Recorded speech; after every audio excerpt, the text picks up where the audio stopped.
What's up, everyone? Welcome to Duval Daily. I'm Jack McFall. I hope everyone's having a good one as your Jacksonville Jaguars lose in inexplicable fashion in Houston this past Sunday. One of, if not the worst loss I can think this team's ever had, at least in my lifetime.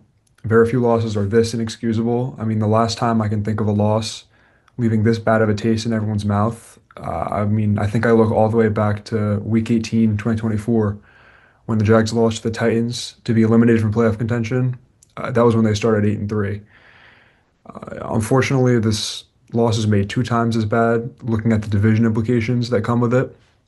The Colts are, looking to run away with the division now at 8 wins, even though they've started to come back down to earth a little, going into OT with Atlanta. And Houston's only one game behind the Jags now. This was the Jaguars' chance to end Houston's season and stay in the race for first in the South, and they crumbled. And now you have to worry about a wild card spot. I don't think 9 wins is going to cut it this season, most likely, the way it's shaping up.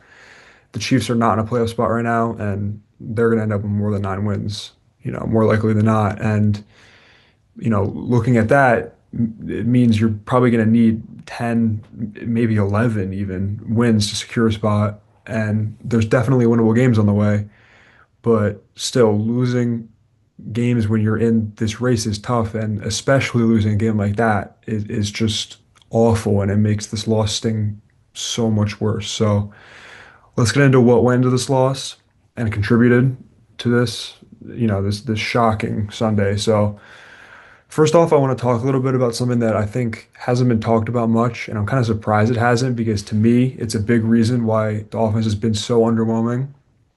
And there's so much that has gone into that, right? There is, but I want to talk about specifically how the lack of anything at the tight end position has hurt this offensive operation in the run and pass game, really, since the Brenton Strange injury. Now, Liam Cohen did announce that his practice window is being opened, which is big news. Hopefully, he can be back immediately. I mean, if he can play against the Chargers, that's ideal. But since he went down in the Kansas City game, the Jaguars have had absolutely no positive production from that position at all.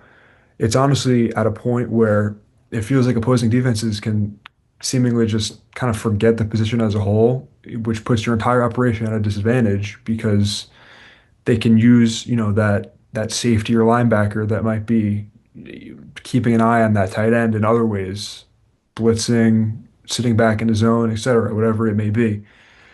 Hunter Long didn't play against Houston, but he served as that top tight end for the time since the strange injury, and he's a good athlete, but really offers nothing when it comes to run blocking and in the pass game either. I mean, I think he's fine on special teams, but actually playing tight end, let alone starting, is going to be an issue. And look, I think Johnny Munt is probably a good guy, and he's been in the league for a while, but he really just is not capable of playing tight end in an offense. And it's unfortunate because uh, he's been thrown into this position where, especially with Hunter Long not being 100%, him and Quentin Morris are the tight ends, and he doesn't have good hands. He really can't block. He's not a really good athlete. He's just kind of out there, that's where we've been. And look, the offense has been bad in like every single way, so I don't want to harp on it too much. But when you don't have a tight end that at the very least can catch the attention of the defense and work that middle of the field and open up spaces for the receivers in your passing game, it's going to be bad. So I do kind of feel like, and it might be a bit of an overreaction, but the front office, kind of sabotaged their own offense by ignoring that tight end depth, especially after the Brenton Strange injury. I mean, they just, I think before the season even started, a lot of fans would have said, I was saying that the tight end position was a weakness, even with Brenton Strange, having a good year last year when he had to play. I mean, with Evan Ingram going down, but there was nothing behind him, and then he got hurt, and now they're thrown in this position where they have nothing there. There's nothing there, and it's obviously been an issue, and it's too late now. I mean, the trade deadline's over, so they're kind of just stuck with what they have, and it's bad. Like it's not. It's not good. As for the rest of the offense, it was another ugly one, obviously. Looking at specifically what went into the loss, I think a lot of it's on the offensive line. And look, the Texans' defense is ridiculously good. I mean, they have two elite pass rushers, and they definitely made their presence known on Sunday, obviously. But you've got to be able to protect. It's as simple as that. And look, I know a lot of people are coming for Trevor's head, and I understand he didn't play a great game. I do understand that. But I also think that if you really watch the game and how the line played, plus the skill group he was throwing to against the best defense in the NFL, might I add, you cut him some slack. And again, I think he did not play a great game by any means. I'm not saying he did, but for me personally, I'm going to wait to make any conclusions on him until I feel like there's reason. And right now, he's playing quarterback on a bad offense. Does he contribute to that? Of course he does. He has not played great, but I can't think of many quarterbacks that would elevate the play of this unit the way they've been enough to make a big difference. They've been that bad, unfortunately. So, yeah, I mean, back to the line, Walker Little continues to be bad. I mean, he's been a total liability against any edge rusher that's even slightly above average. He needs to either have a chip or a double on his side every single play, including in the run game too, because I mean, he's now shown that he can't keep up with any good NFL edge defenders, and that's a conclusion now. Unfortunately, he's kind of showed it his whole career. He had some good games at the beginning of the year, but against the Panthers, you know what I mean? The beat up 49ers, you know, all right. Uh, He played all right against the Bengals. Trey Anderson didn't play the whole game, so that's a lot of it. But yeah, he's now allowed almost 40 pressures in 9 games, with a lot of those coming again from good defenses, good edge rushers. And it's absolutely a cause for concern because, again, kind of similar, not the same, but similar to the tight end position, there's no depth behind him that you can comfortably go to. I mean, you could move Patrick McCarry around, but is he going to be better than Walker Little? Probably not, which is a problem. And staying on the line too, the penalties, it's every week it's talked about and it's exhausting, but it has to be brought up. Anytime the offense builds some momentum, they're called back for a penalty. And it's hurt them all year and it continues to be the big story on the team, really. That game alone, you had a Jacoby Myers touchdown called back. They ended up scoring, so okay, but still. And you had the big play at the end of the game that probably would have put you in a position to win with a field goal, called back to hands to the face penalty. Both those on Chuma Doga, who has not been good in the opportunities he's been given. He's been a penalty machine. He can't run block. So yeah, I mean the offense was completely invisible the entire fourth quarter, and a lot of that was because of the run blocking just not being there. When you're up by that much in the fourth, you're gonna want to run the ball, run the clock out, and they couldn't at all. And it's not an ETN. I mean, no one's gonna say that because it wasn't.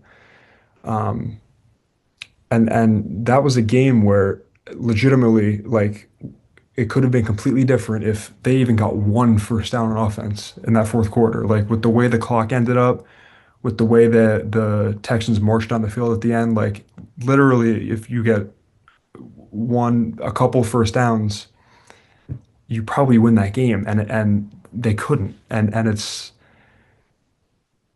a problem. And here we are, after the loss. It's just I'm still not over it, honestly. Looking at the defense, I think to me it probably is a bigger worrying cause for concern for the rest of the season, just because I think with the offense, you can point to things like injuries and penalties in some ways, penalties on defense too, but especially injuries on offense, which will sort themselves out eventually, hopefully. But with the defense, they're kind of just losing at every level now, and they started out well, but the past month and a half has been ugly, really. And it, again, it kind of brings me back to that 23-24 season where they started 8-3, where the defense played great at the beginning of the season. And the reason they looked so good was because of the turnovers they caused. It was their calling card. And once they started to fizzle away, they kind of showed who they really were, which was a group that couldn't out physical the opposing offense.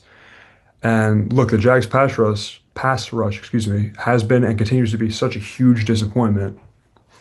Heinz Allen has kind of become this pressure master where he's able to force pressure but never finish. And I think, some of that is due to Trayvon not playing at 100% with the wrist, and he's not winning consistently, although he had opportunities on Sunday and he has looked better. But with that wrist, his play's kind of been hindered, which means the offenses have been able to double Heinz Allen and then pick the defense apart because they're not rushing the quarterback. They're not getting to him. And good teams can rush the quarterback with four.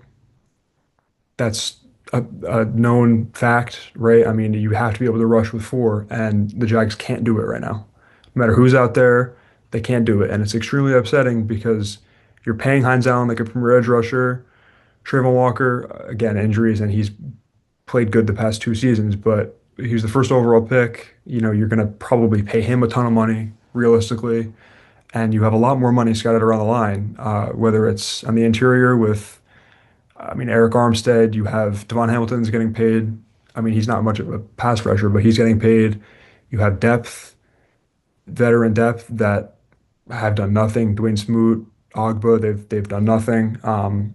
And it showed in a big way on Sunday against Davis Mills, might I add, who was just able to sit in the pocket in the fourth quarter and just surgically pick apart the secondary, which I think brings us to the second point on the defense, which is the scheme. I think Coach Camp has done a good job at getting the guys hungry for turnovers and hunting for the ball, and that has showed all year with the turnovers. But with the way the units played the past month or so, it's time to question how good of a job he's doing, in my opinion.